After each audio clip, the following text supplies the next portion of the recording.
Shuking dan Kapten menyusup ke tanah leluhur si zombie, lalu Kapten menggigit patung dewa Beyond the Timescape. Halo semuanya, kembali lagi di channel ini. Kali ini kita akan membahas salah satu arc paling gila di Beyond the Timescape, saat Shuking dan Kapten nekat menyusup ke tanah leluhur si zombie. Misi ini awalnya sudah sangat berbahaya, tapi siapa sangka? Semuanya berubah menjadi kekacauan total, gara-gara Kapten melakukan sesuatu yang bahkan tidak pernah terpikirkan oleh siapapun. Semuanya dimulai ketika kapal perang mereka hanya tinggal sekitar 10 hari lagi sebelum mencapai wilayah si zombie. Shuking menyadari kalau menyelinap diam-diam akan sangat sulit. Karena itu, ia membuat rencana yang sangat berani. Mereka akan menyamar sebagai putri ketiga si zombie dan pengawal pribadinya. Namun agar penyamaran benar-benar meyakinkan, putri ketiga harus terlihat terluka parah, sehingga langsung dibawa menuju patung leluhur zombie untuk mendapatkan penyembuhan. Masalahnya, luka palsu tidak akan cukup.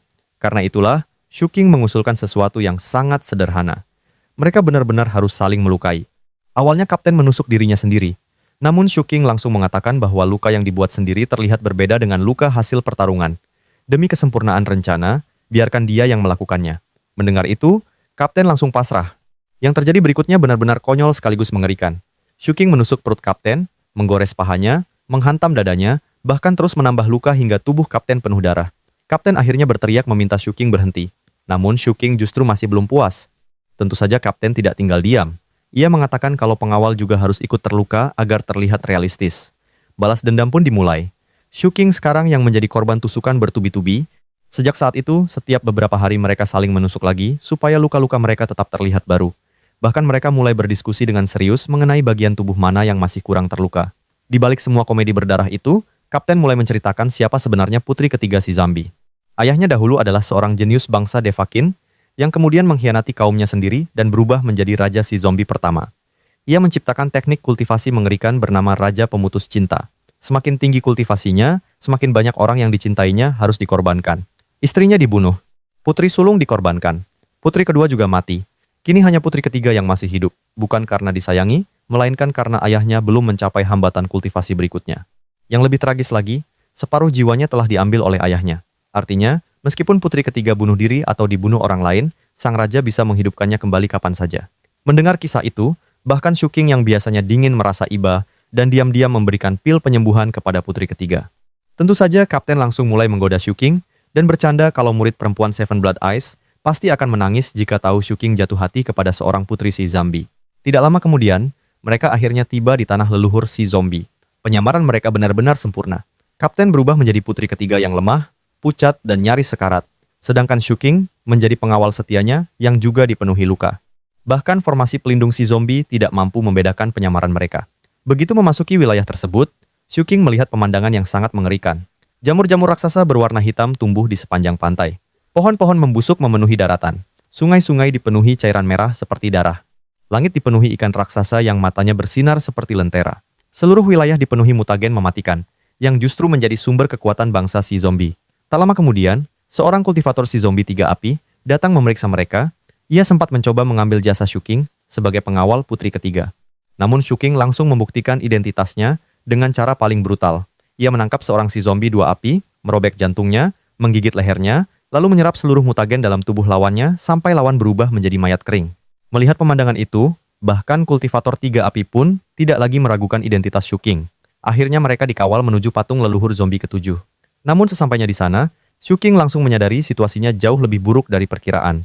Tempat itu dijaga ribuan si zombie, puluhan kultivator Foundation Establishment.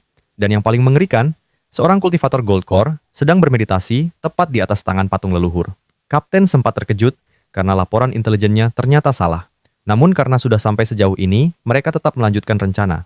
Mereka masuk ke dalam kolam darah penyembuhan yang berada di kaki patung.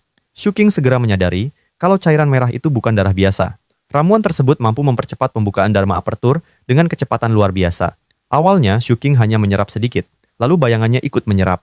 Kemudian, Patriarch Vajra Golden Spear juga ikut menyerap. Bahkan Golden Crow Assimilates Myriad Spirits miliknya juga mulai menyerap energi dari patung. Sementara itu, Kapten juga tidak mau kalah. Ia mengeluarkan botol demi botol dan mulai mencuri ramuan darah sebanyak mungkin. Keduanya sekarang sedang berlomba mencuri sumber daya tepat di depan mata bangsa si zombie. Namun semakin dekat Shuking dengan patung, ia mulai menemukan sesuatu yang sangat aneh. Golden Crow miliknya mendeteksi adanya arus energi misterius di dalam tubuh patung. Awalnya ia mengira itu adalah sumber kekuatan patung. Namun ternyata bukan. Itu adalah tumpukan kotoran energi yang terus menumpuk selama bertahun-tahun. Yang lebih mengerikan lagi, energi itu sudah berada di ambang ledakan. Sedikit gangguan saja bisa memicu reaksi berantai yang menghancurkan seluruh patung. Shu King langsung merasa bahaya besar. Ia menghentikan penyerapan dan memberi isyarat kepada kapten agar segera pergi.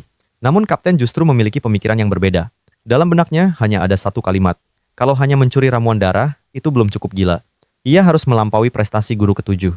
Tanpa ragu, kapten mengeluarkan sepotong daging Dewa Join yang penuh aura ketuhanan. Setelah menggigit daging itu, tubuhnya langsung dipenuhi cahaya emas. Kemudian, di depan ribuan si zombie, di depan puluhan foundation establishment, dan tepat di bawah tatapan seorang gold core, kapten melompat ke atas patung leluhur. Lalu, menggigit jari kaki patung dewa itu hingga benar-benar copot. Seluruh gua langsung hening. Semua si zombie membeku. Anak gold core akhirnya membuka mata. Saat melihat bekas gigitan di patung leluhur, ekspresinya langsung berubah.